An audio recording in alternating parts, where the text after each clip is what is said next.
一样的病人。那个病人就是你的师傅白晓生。我师傅名叫辛百草，人称药王。我还有一个3心2意的师兄司空长风。从这层关系来说，我算是你的师叔啊。还真是小师叔啊。白晓生受的伤比你要严重的多，师傅用尽办法也只能让他略微好转，却不能根治。师傅说，除非使用失传的捕魂之术，才有可能彻底治好这种伤势。略微好转是指？比你现在的情况稍微好一些，可以柔和地运转一部分内力，就无法与人动手。这样。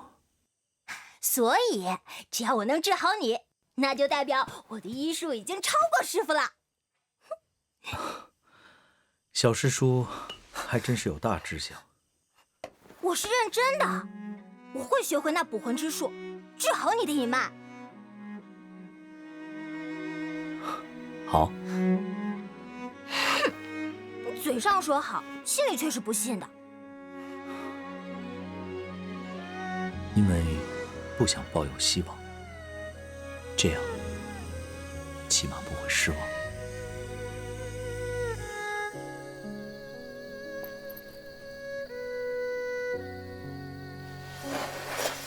有人认为剑就是剑，人就是人。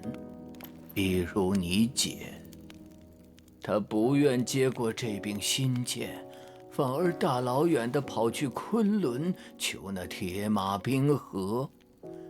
但是也有人觉得剑即是心，心亦可作剑。比如你娘亲。住席！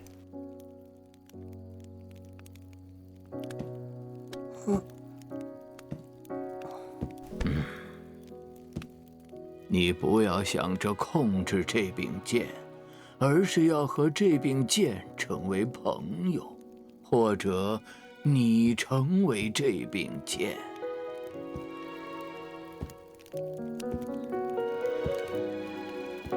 成为这柄剑。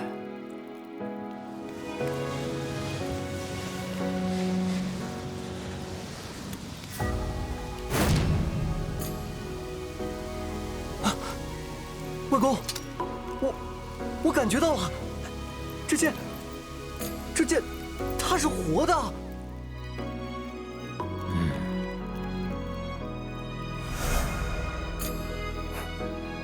好，